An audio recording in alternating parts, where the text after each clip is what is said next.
got to do something for a living these days. Dying ain't much of a living, boy. You know, this isn't necessary. You can just ride on.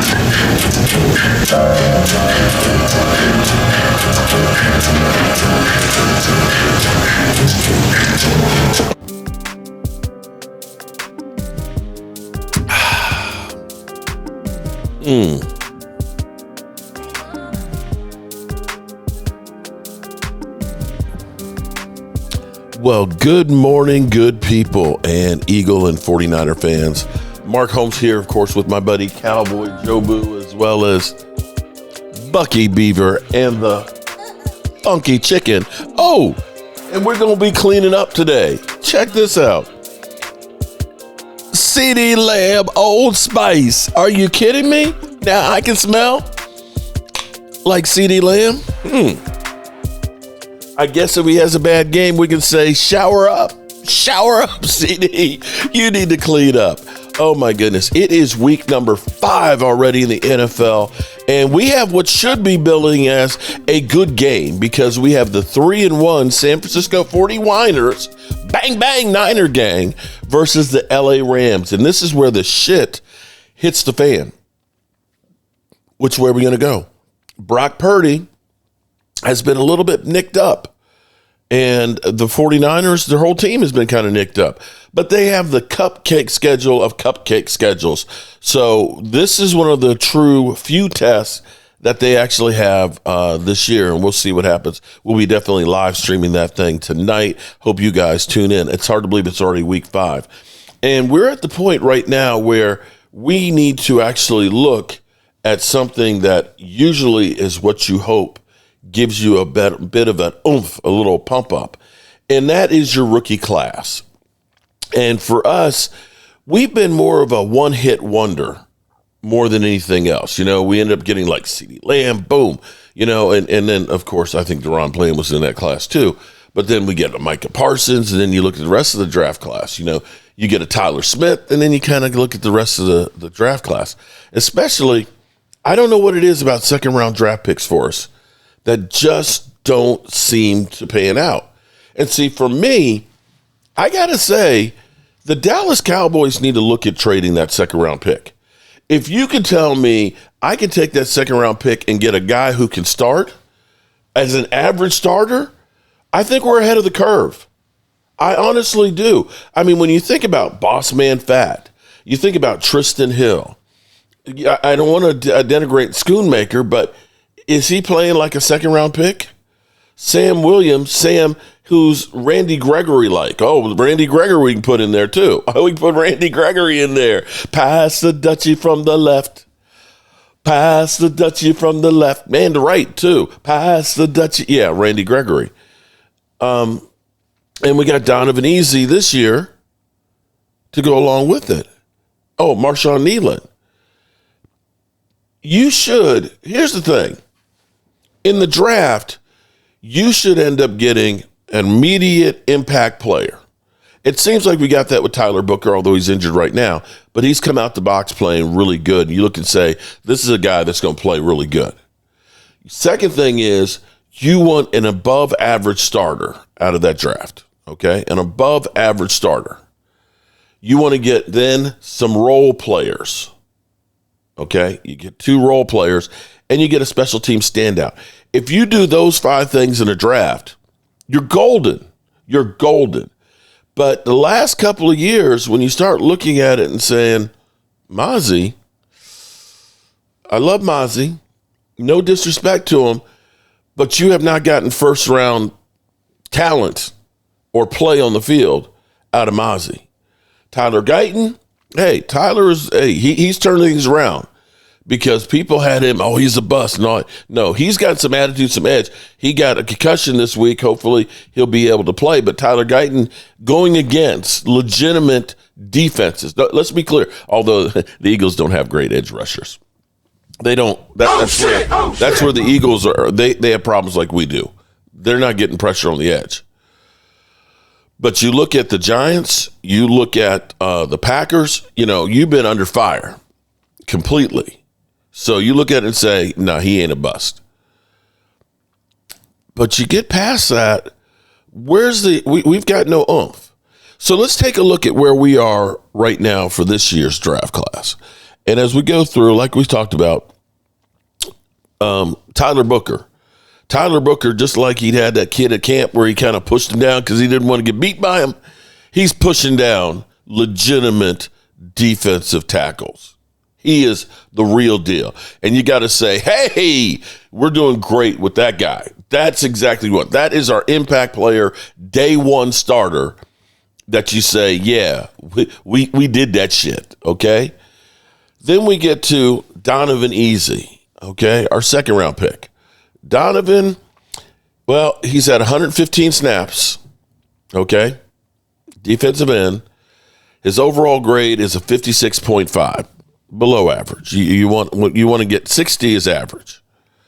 Not terrible, but not what you want to get from your second round pick. You need him to be able to step up and make an impact. Okay? You'll remember last year we got Marshawn Nealon in the second round. And Marshawn Nealon was supposed to be the replacement for D-Law. And I can't say that's happened. Actually, let me look up his stats. Excuse me. The weather changed. Hopefully, I'm not catching cold because it got cold last night. Marshawn Nealon's grade, a 59.8. So, and he's got 107 snaps as well. He does have three pressures. Donovan has 4. So basically, our two number twos for the last 2 years are right about the same spot. A little bit below average. And that's not what you want from your second round pick. I don't know what it is about second round picks with us that just aren't happening. Savon Ravel, Cowboys getting back to the thing that they do, trying to get first round talent later in the draft, going to the scratch and dent pile. Now, I don't know what Savon Ravel is going to be, but I have to look at this and say, this is going to be a red shirt season. You haven't played football games since last September. We're in October this year. It has been now 13 months, and you are on IR with the eligibility to return. You had a setback in the summer on your knee rehab. You can't expect a whole lot from that. Then we go down to Jaydon Blue, which is an enigma wrapped up in a mystery. Okay, is that proper? Okay, because here it is. We've all seen Miles Sanders doing his best imitation of Zeke Elliott, just maybe slightly faster, and making a game-changing fumble that you almost said, is he still playing for the Eagles? That literally, had he not made, we probably would have won the game. Who's now injured. Okay? And so they're saying, well, we're going to see how he goes, okay? For the course of this week, okay? We had our first practice yesterday, and we're beat the hell up, okay? We're beat the hell up. Miles Sanders is injured. We found out that Kevon Turpin is now injured and probably won't be playing this week, along with Tyler Smith, okay? And I have to say, I don't know what the Cowboys did this year, but typically we've had a hard time with backup offensive linemen. The way that our backup offensive linemen, because we had 3 starters out in that game against Green Bay, they played great. Well, that and Dak Prescott is able to avoid all those damn pressures, because if you listen to Pro Football Focus, they tell you that Micah Parsons had, the best play, has 25 pressures and everything else, and they've won 2 games, lost 1, and tied 1. So I don't know that that's making a difference, all those pressures that he has. But be that as it may, they went from the number 1 defense coming in against the Cowboys to the 13th scoring defense. So there's that.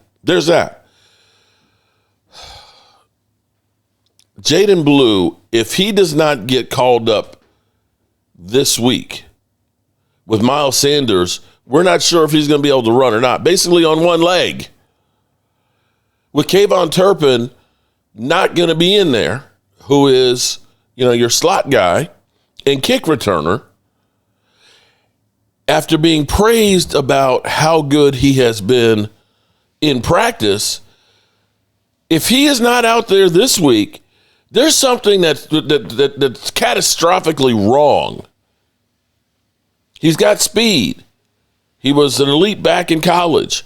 He was your highest drafted running back in a couple of years. And you're telling me that right now your emphasis is on running and everything else, and your number 2 running back, who is slow as molasses, is injured on one leg. Your kick returner, specialist, slot guy, gadget guy, isn't playing, and you can't get on the roster? Then we made the wrong pick. We made the wrong pick. Shamar James, another guy who is coming back from IR, rookie, so we have no idea how good he's going to be as far as linebacker goes. Ajay Cornelius, offensive lineman. The way we're going right now, is he still on the roster? I'm not sure he's still on the roster.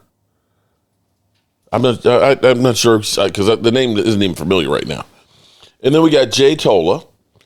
And Jay Tola, who everybody said, oh, my God, we ain't got to worry about Mozzie because Jay Tola, we got Jay Tola. Jay Tola, man, he looked good in camp. You know what? I'm tired of hearing about guys looking good in camp.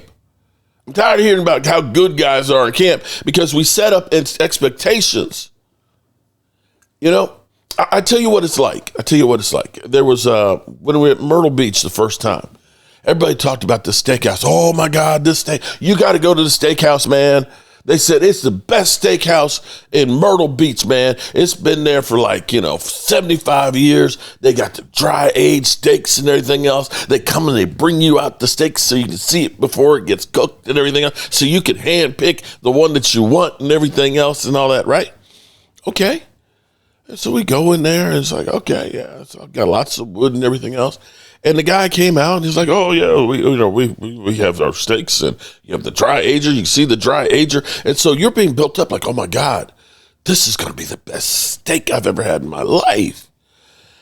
And he brought out the ones and said, oh, look at the marble on it. Oh, the marble looked good. It's dry aged for 6 months and everything. I'm like, yeah, that looked good.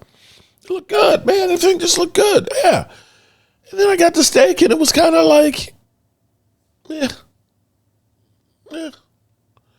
But the buildup for it was so big. Everybody telling me how it's so great. The presentation, you're seeing it here. It looks so beautiful. Then by the time it came, it was kind of like, meh. And so that's what we get a lot of times in training camp, where we as fans, because we have so much access, we see everyday practice. You don't see practice clips from the Eagles every day in training camp or anybody else. You don't see all of our YouTubers that are there that are doing film breakdown, all the writers and things like that. You see 1 or 2 plays in practice and say, oh, my God, that guy is Odell Beckham Jr. Oh, my God, that guy is Brian Urlacher. Oh, my God, that's Aaron Donald. Off of 1 or 2 plays. And when we heard, Jay Tola, oh, my God, Jay Tola, man, he's pushing the pocket. Oh, my God, I can't wait to see him on the field. And Jay Tola, and this is no disrespect to him. This is no disrespect. He's a rookie. He's very raw, and he has time to get good. But right now he's at 39 snaps, 0 pressures, and a 30.2 overall grade. But defensive tackles take years to develop. The problem here is we over-evaluate as fans and as an organization and put the best case scenario as what we're counting on. If Jay Tola came out the box and was Aaron Donald, hey, we didn't need to make any other moves. We're good. But if he comes out like a rookie who is a 7th round draft pick, and you're expecting him to be a legitimate starter out the box, then that's on you. That's on you. And then we got Phil Maffa, who was also on IR. So here we have our draft class. And everybody says the Cowboys, man, well, they draft so well. Well, the last couple of years, you're not getting you're getting some studs. You've gotten some studs from CD, from Micah, who's no longer here, to Tyler Smith, Tyler Booker. You got some real studs out of there. Deron Bland. But the rest of the draft, it's not enough to build a Super Bowl roster out of. And herein lies why the Cowboys have to go outside of the building. You can't just say we believe in our own guys. You got enough guys to make you good enough to compete, but not good enough to win it all. So we'll see what happens. Now, the interesting thing is now you've got some teams that are not in good positions. You've got, say, New Orleans, who's looking for their first win. And New Orleans, Kellen Moore, I don't know if Kellen Moore would want to work with the Cowboys or not, but Alvin Kamara is one that they talk about that's possibly trade bait. And that's a whole roster that needs to be redone. What was interesting last night was listening to my buddy Game Time Brian last night, who was saying, hey, the Cowboys should be talking to Kellen Moore about one of my buddies. A little late, but DeMario Davis. Oh, shit!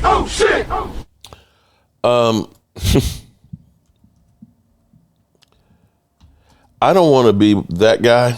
Yes, I do. Actually, I do want to be that dude. Because I had DeMario Davis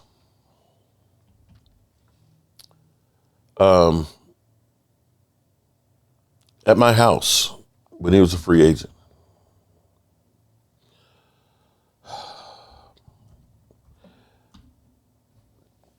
DeMario Davis at my house when he was a free agent with the Jets. And I said, this is the kind of guy that you want on your team at linebacker. We drafted, of course, Leighton Vander Esch. And Vander Esch was a good player. He was a good player for us. Unfortunately, his career ended way too soon. Since DeMario, who's long in the tooth now, he's long in the tooth. But we see Bobby Wagner, I think, is second right now in tackles in the NFL. Another guy we kind of said, hey, when Dan Quinn first got here, let's sign that guy because he's a free agent. And people said, oh, he's washed. Would you believe since DeMario left in 2017, the Jets, DeMario, 16 games, 5 sacks, 110 combined tackles. 16 games, 111 tackles, 4 sacks. 2020, 16 games, 4 sacks, 119 tackles. 2021, 16 games, 3 sacks, 105 tackles. 2022,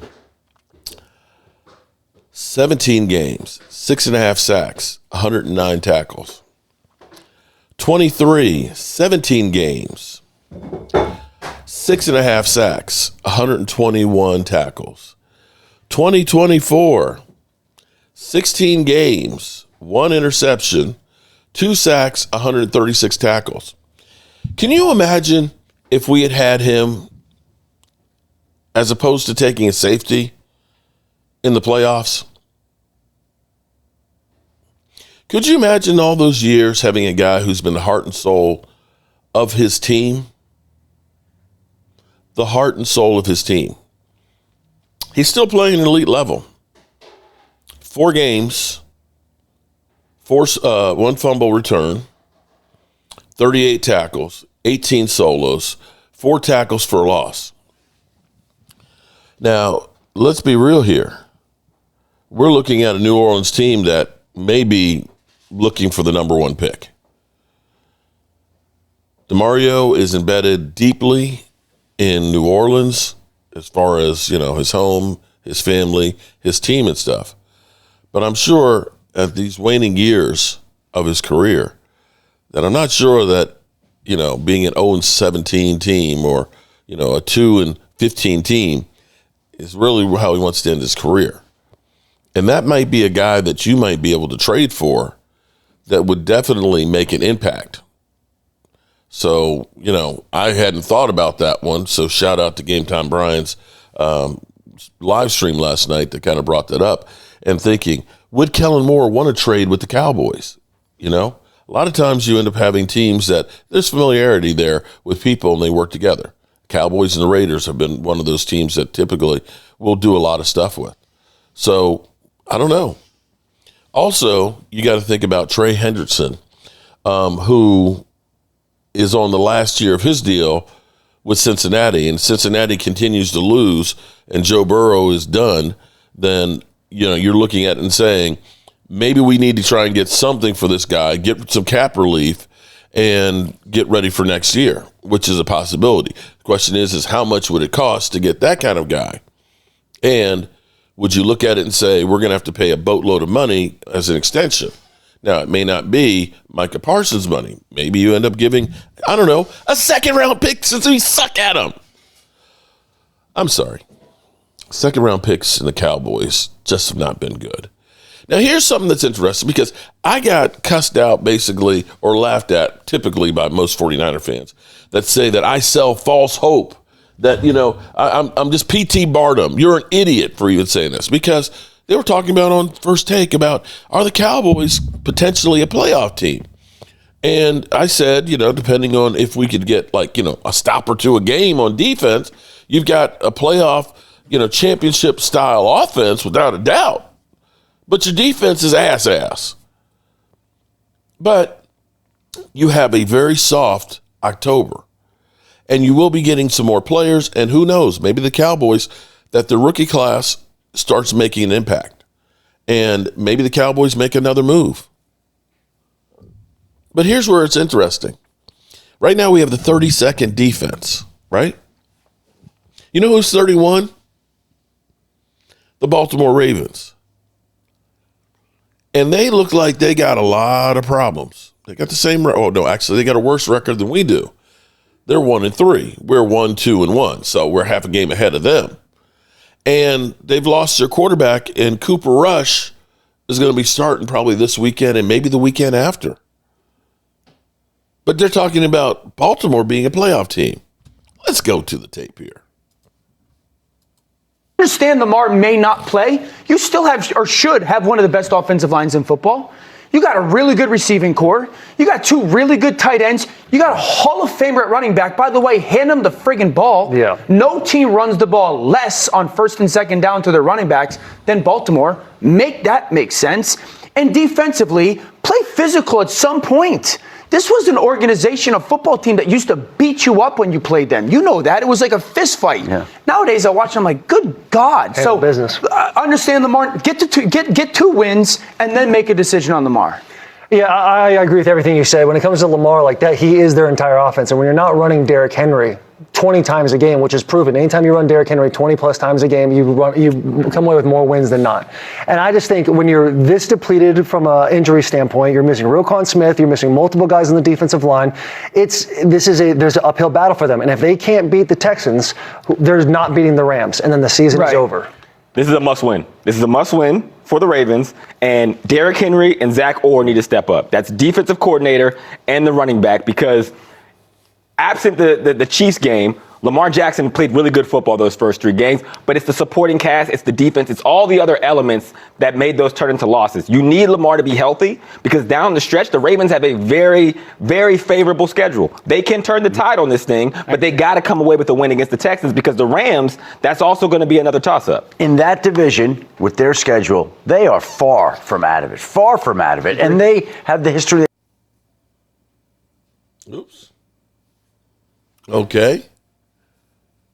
We kind of lost it, didn't we? And that bye figures in after the Rams game, before the Rams game. This is a 3-game home stretch. honestly, they're not thinking like this, but we could say they got to find a way to win one of these next two, get to the bye, and get healthy for the stretch run. I think that, but that's why this one's so important. Because if you win this one, you can make a very long-term decision and going, okay, we're still not as healthy as we want to be. Right. Mm-hmm. We're at 2-3. Let's make sure we get healthy, and hopefully they can play well against the Rams, blah, blah, blah, and then get into their final stretch. That being said, they got to get back to a brand and identity of football that fits their team. And for weeks now, they just haven't. Let me throw this very quickly here. I understand that with the Ravens, just making the playoffs is not the goal. That's not satisfactory. But you have to do that before you can do anything else. Step one, yep. They're in a division where Cincinnati has lost their quarterback. The Browns have already made a quarterback change. Are we buying the Steelers, or are they in a division that 9 wins might wind up winning it? That, I think, could have a big impact on all of this. As you see, they are still the favorites in the division. Well, the Steelers on the back end of their schedule have the Packers, the Colts, the Chargers, the Bills, the Lions, and the Ravens twice. Yeah. That is brutal. Right. So if the Ravens can figure this out, they absolutely will still be in the driver's That's seat. what I mean. I think you might win that division with 9 wins. I agree that it's not over for Baltimore, but they got to get healthy and they got to get right. I would tell you the Steelers were one of the 2 teams that I was very pleasantly surprised with how they played this past weekend. The 6 offensive linemen, the multiple tight ends, the way they win yards after the catch. I think it's the number 1 yards after the catch offense in the NFL right now. That's a formula for success for that football team. That's different. So we got a ton of football. We also today have a day unlike any but one in baseball. Okay, we'll end it right there. So wait a minute. If you're telling me that there's a chance for Baltimore that's 1-3 that may miss Lamar for 2-3 games, maybe more. If you're saying that they got a chance to make the playoffs, then how is it that you can actually say that the Cowboys don't have a chance? That's my point there to Bang Bang Niner Gang guy, okay? If you're saying that the Cowboys have no chance, then how is it that they're saying that the Ravens, with a worse record, missing their starting quarterback, that they do? All righty, good people. As always, you know how we roll. I got to get out of here. I got to get to work, man. If you want to follow along what I'm doing, definitely check out Joe Boo's Day Job. We got all kinds of stuff going on. In fact, my wife is over here. I'm in the jungle. I literally live in the jungle because the weather's getting cold outside. And we brought in, we got our lime tree, we got our lemon tree, we got our hibiscus plants and stuff. We're going to be bringing in some of the pepper plants and things. And so we're trying to make sure that they all make it through the winter. So she is foresting the upstairs here as we speak. And if you want some ideas on ways that you can do the same thing, or cupola, or where we're actually taking it upstairs and making it a guest loft. Check it out. In the meantime, I got to get out of here. I can't stand it anymore. I've got to get out of here. I've got to get out of here. Calm down. Get a hold of yourself. Stewardess, please let me handle this. I've got to get Calm down. Now get back to your seat. I'll take care of this. Calm down. Calm down. Get a hold of yourself. Doctor, you're one on the phone. Everything's going to be all right. Please. Sister, please, I'll handle this. I've got to get out of here.